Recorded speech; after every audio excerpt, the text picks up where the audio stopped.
Halo pemirsa, apa kabar Anda hari ini? Anda kembali menyaksikan program Proaktif, adalah program kerjasama antara Humas DPRD Provinsi Jawa Tengah dengan iNews TV Semarang.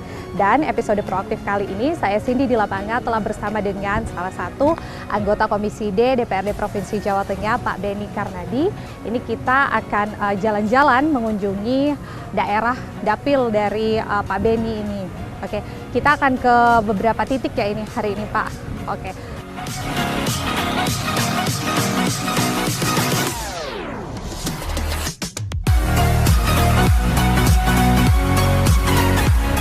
Pemirsa, saat ini saya sudah bersama dengan salah satu anggota Komisi D DPRD Provinsi Jawa Tengah, Bapak Benny Karnadi. Ya. Hari ini kan kita udah ada di Sukorejo, ya, di Kendal, Jawa Tengah. Nah, kita kan akan jalan-jalan ke dapilnya Pak Benny untuk mengunjungi masyarakat, mendengarkan aspirasi. Hari ini aktivitas kita kemana Pak Benny? Kalau hari ini kita akan menuju ke Kecamatan Paguruyung, Desa Surokonto Wetan. Jadi di sana daerah para petani jagung, yang hari ini juga sedang meminta kepada pemerintah untuk hak distribusi lahan. Ini sudah saya dampingi sejak tahun 2019. Insya Allah dalam waktu dekat juga berproses lagi di Jakarta. Oke. Jadi saya sempat membaca, memang sudah ada sengketa lahan itu dari sekitar tahun 2015 berarti Pak. Nah, Pak Benny mendampingi mulai 2019. Iya, betul. Cukup lama juga sampai di 2022 ini kan berarti ada banyak kendala di situ Pak. Nah, nanti kita akan mendengar langsung kendalanya apa dan kesulitan dari petani di sana. Mereka membutuhkan apa sih dari seorang anggota DPRD Provinsi Jawa Tengah. Selain ke Desa Surokonto Wetan tadi itu, kita kemana lagi Pak Benny? Ini banyak kegiatan sebetulnya. Kalau nanti bisa jadi 3 kali 24 jam ada kegiatan terus. Waduh, panjang berarti schedule. Ya, semalam juga ada pelantikan Karang Taruna di Kecamatan Rawasari, kira-kira 25 kilo dari sini. Kemudian besok hari Jumat juga ada pelantikan Karang Taruna lagi, tapi di dekat-dekat sini. Kemudian Sabtu malam minggunya ada pentas seni, agak lumayan besar ya. Ada kita ngundang tamu besar juga yang sudah terkenal di YouTube. Nah, itu kira-kira dihadiri berapa orang itu Pak? Hanya dari desa tersebut atau bebas dari? Bebas, biasanya sampai 2.000-3.000 orang yang nonton biasanya. Berarti memang kalau di Kendal sendiri itu pentas seni itu memang diminati ya? Iya, betul. Pentas seni lokal, kuda lumping, barongan dan sebagainya. Wayang itu juga ramai. Kalau Pak Benny memang aktif untuk mengadakan pentas seni, kegiatan-kegiatan yang berbau seni seperti itu atau bagaimana Pak? Ya, kebetulan saya kenal dengan banyak komunitas kelompok seni, jadi sering saya dapat undangan dan kadang-kadang saya juga mengadakan sendiri, ngundang mereka. Sampai hari ini kita terjalin komunikasinya dan ini salah satu wujud kepedulian saya untuk menjaga kelestarian budaya lokal. Nah, pemirsa, ini ada yang menarik karena kita ngobrol-ngobrolnya ada di tempat yang katanya ini khas di Sukorejo ini. Ada makanan legend di sini namanya brongkos. Berbeda dengan brongkos yang di daerah Jogja, Muntilan, karena kalau di sini murni dari daging, nggak ada mix dari sayuran dan sebagainya. Ini tempat makan langganan Pak Benny? Ya, langganan saya ini. Sejak saya masih SD saya udah. Oh gitu. Kalau jajan di sini ya. Berarti ini udah lama banget? Udah lama banget. Kayaknya sebelum saya lahir sudah ada kayaknya. Turun-temurun ya? Turun-temurun. Berarti udah mungkin udah generasi kedua ya? Ini generasi kedua kayaknya, 2 atau ketiga saya kurang tahu. Nah, kita penasaran nih, brongkos yang khas di sini. Apa sih yang membedakan brongkos di sini dengan soalnya kan ada juga brongkos di daerah lain gitu. Hampir kayak rawon juga. Tapi beda. Ini lebih gurih. Lebih gurih. Ini wajib nanti teman-teman nyoba. Anak-anak hari ini kan lebih seneng makanan-makanan istilah junk food atau apa itu. Saya selalu mengenalkan, ayo kita punya makanan tradisional yang nggak kalah dan sehat. Nah, sudah datang. Nah, ini dia, ini brongkos ini. Kasih Pak Benny aja duluan. Kalau ini apa? Ini sama, ini sama. Oh, Terus ya ini ada Tadi Pak Beni bilang hampir seperti rawon ya. Ya. Tampilannya memang hampir seperti Ya. rawon, tapi pakai santan mungkin ya. Ini pakai santan. Ya, terima kasih. Ya. Sama-sama. Nah, karena makanannya sudah ada, mungkin Pak Beni kita Oke. makan dulu, Ya. biar kita punya tenaga untuk kita. Oke, Habis sip. ini kan kita langsung Ya, ke kita jalan. desa. Jalannya nanti Surokonto tadi itu ya. jalannya agak sulit ya. Biar kita juga ngerti kita itu masih punya jalan-jalan yang sulit. Ada konstituen di tempat yang agak susah didatengin, tapi itu harus kita datengin. Oke, Nah, sip. oke. Saya penasaran dengan rasanya sih, Pak. Ya. Oke. Monggo.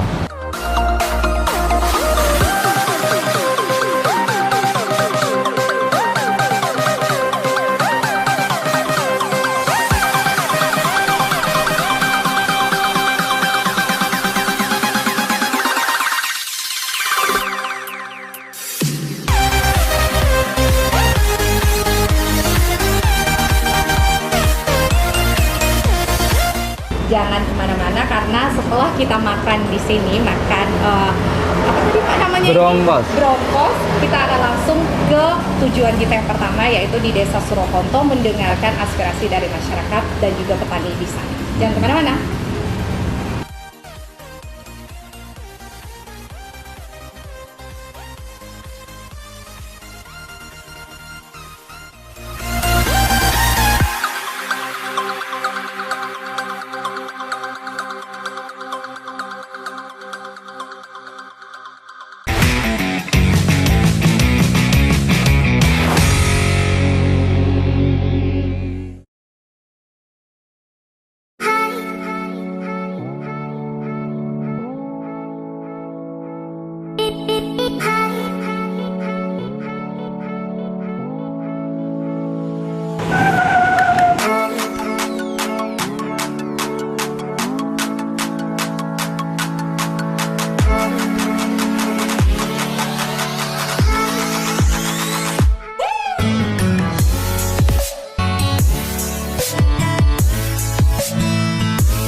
Sekarang kita berada di Desa Surokonto Wetan, Kecamatan Pageruyung.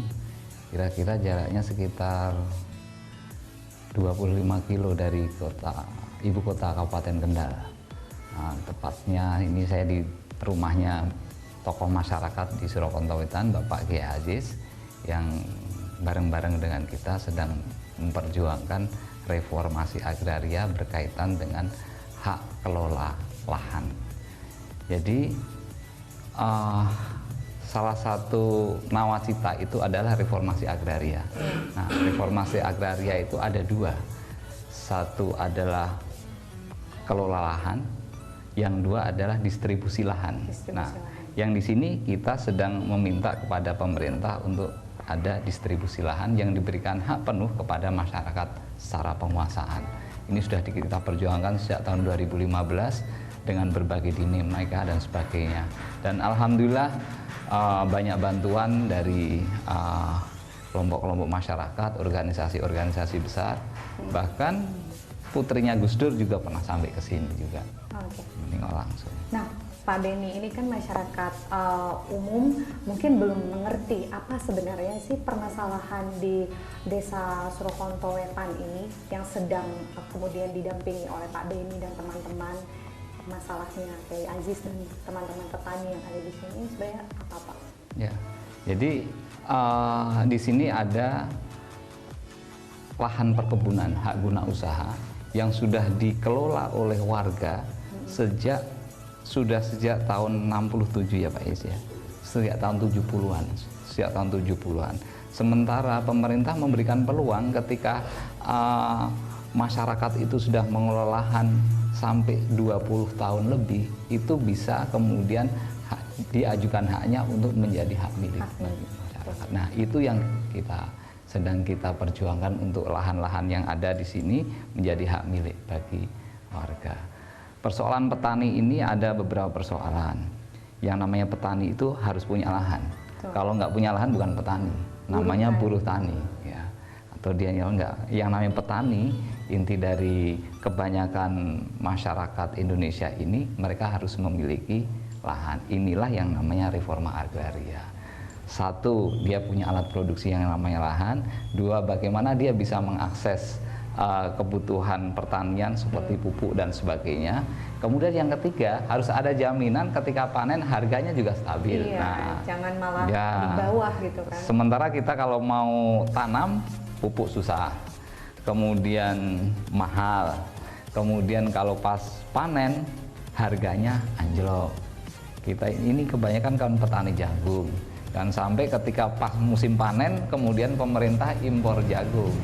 Harganya pasti anjlok. Inilah yang harus diketahui oleh semua masyarakat bahwa ada persoalan di lingkungan ini, dan kami harus hadir.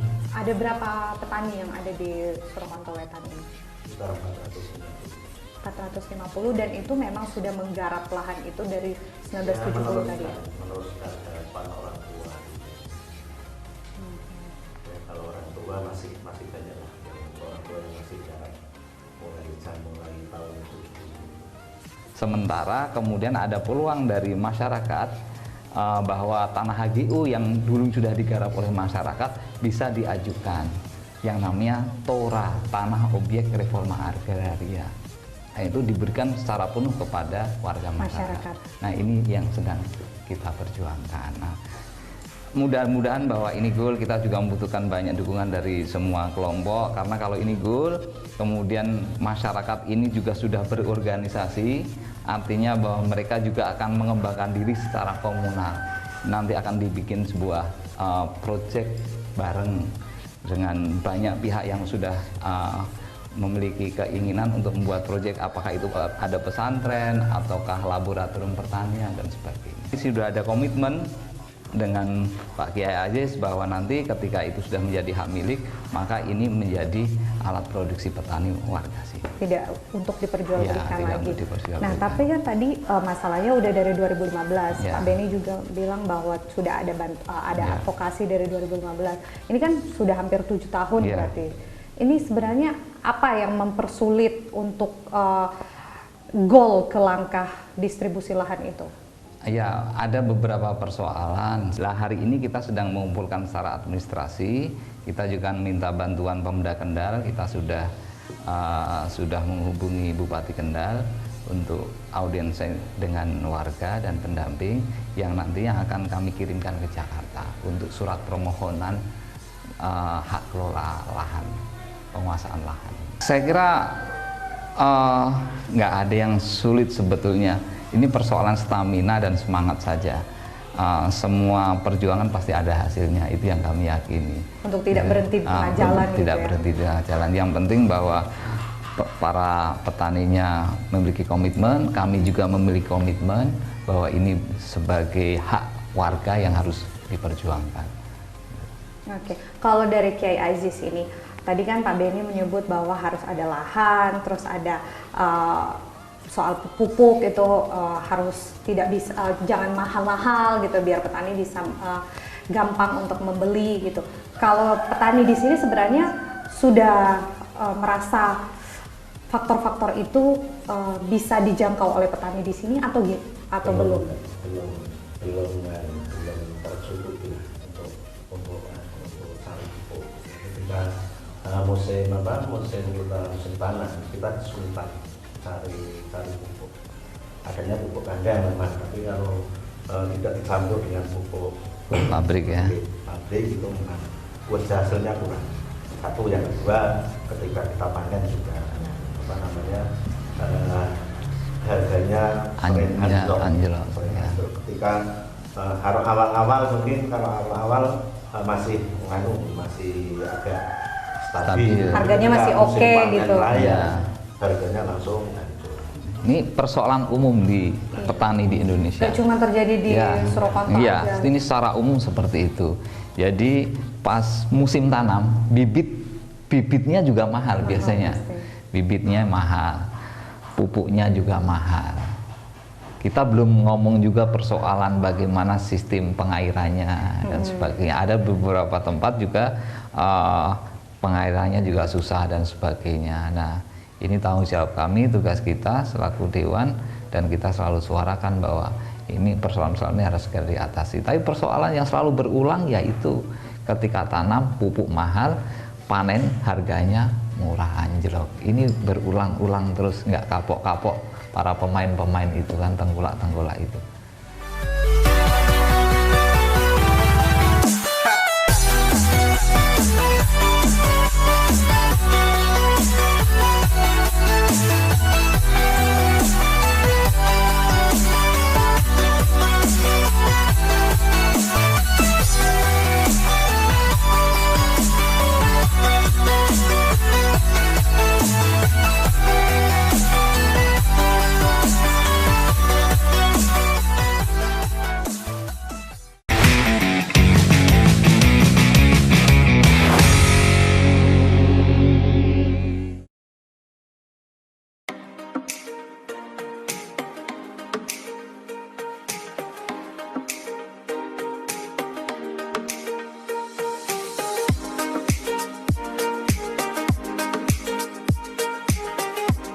Oke, Pak Beni, berarti ini lahan sengketa yang tadi kita obrolin itu ya? Iya, betul.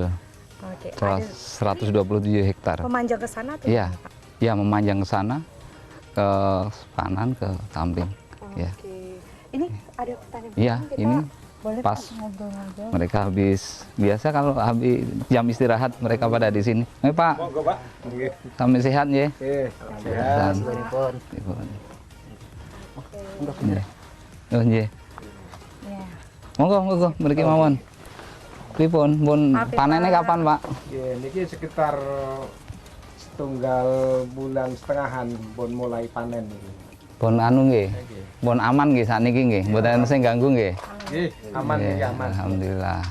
Oke. Paling ya rada kados enten busuk gathah niku tapi kan boten pati gathah. Nggih.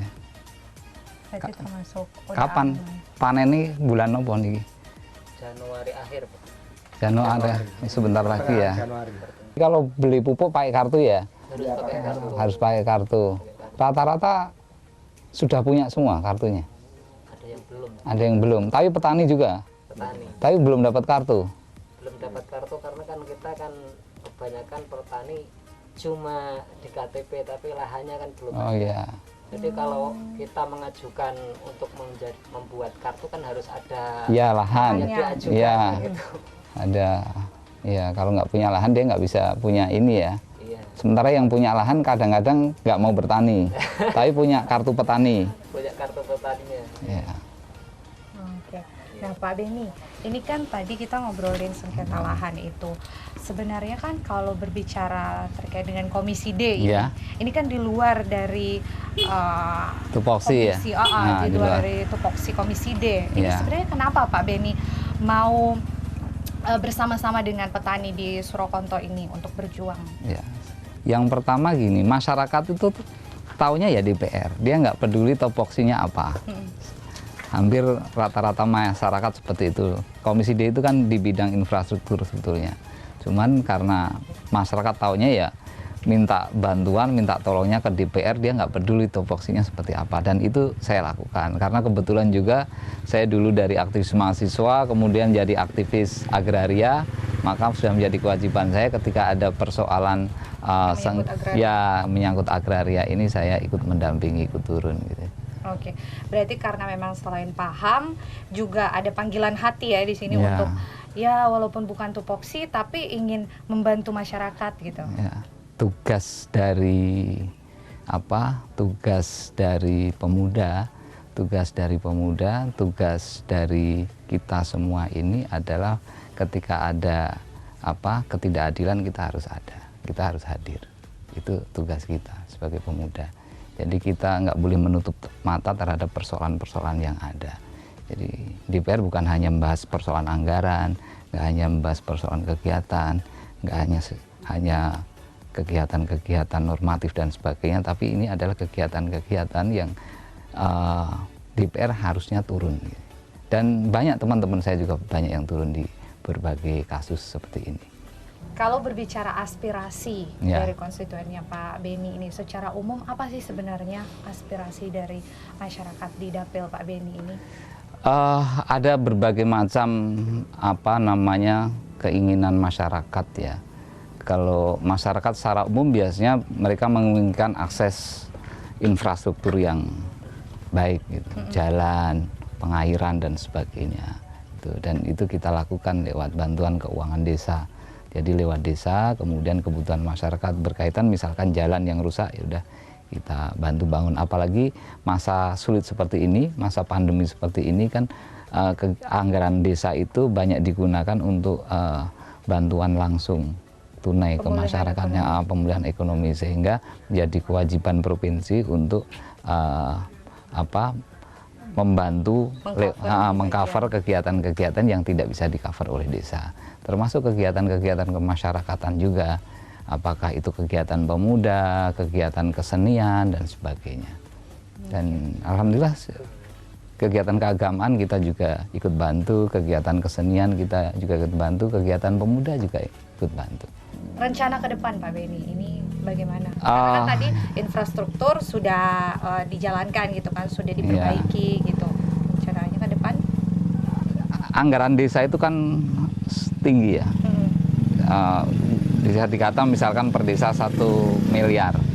Anggaran desa 1 miliar ini saya sudah menghitung kalau setiap tahun kok misalkan yang 200 atau 300 juta untuk membangun infrastruktur itu pasti udah selesai harusnya kalau 5 tahun gitu kan, itu udah selesai. Nah artinya harus ada kegiatan lain yang visioner bagi desa, apa yaitu kegiatan peningkatan ekonomi masyarakat, peningkatan kapasitas sumber daya masyarakat. Nah disitulah kita akan coba ketika infrastruktur udah selesai baru kita masuk ke peningkatan ekonomi masyarakat, peningkatan kapasitas sumber daya masyarakat, peningkatan skill masyarakat. Skill masyarakat ya, ini penting karena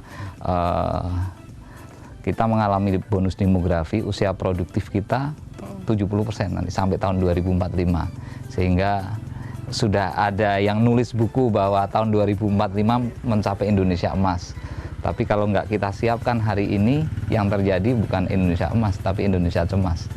Karena usia produktifnya nggak ada. Oke. Ya. Nah, yang terakhir Pak Beni, ini kita berbicara ke depan soal harapan dan juga pesan kepada masyarakat di dapilnya Pak Beni.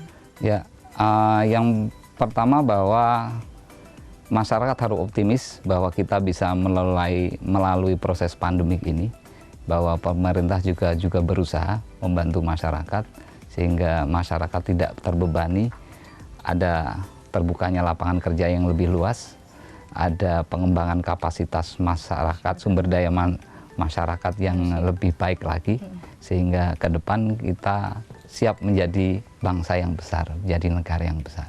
Dan yang paling penting lagi bahwa kita ini negara agraris, jangan sekali-kali kita meminggirkan kelompok-kelompok petani ini. Kalau untuk pemulihan ekonomi? Banyak program hari ini oleh pemerintah, terutama hari ini. Dulu Soko Guru Indonesia itu, Bung Hatta mengatakan itu koperasi Soko Guru, sekarang UMKM. Jadi pemerintah membantu UMKM dengan luar biasa. Jadi pengembangan UMKM itu kita bantu, dan pemerintah provinsi juga menganggarkan untuk kegiatan UMKM juga sangat besar, karena itu pusat perputaran ekonomi masyarakatnya lebih banyak di situ. Sumbangan untuk pemulihan ekonominya ada di UMKM. Gitu kan? Ya, betul. Oke. Terima kasih Pak Beni, kita sudah ngobrol-ngobrol, kita sudah jalan-jalan di lahan yang menjadi sengketa. Semoga tadi ya harapan Pak Beni, harapan para petani juga, harapan Kiai Aziz tadi, secepatnya lahan yang bersengketa ini bisa kemudian dimiliki, menjadi hak milik para petani yang sudah menggarap di sini selama 30 tahun. Dan tadi juga harapan Pak Beni kan soal pemulihan ekonomi, peningkatan sumber daya manusia, itu juga semoga kedepannya lebih cepat dan bisa segera terrealisasikan gitu. Pemirsa, saya Cindy Aristi pamit undur diri. Di sini juga ada Pak Beni Kardani dari Komisi D DPRD Provinsi Jawa Tengah. Sampai jumpa di program Proaktif episode lainnya.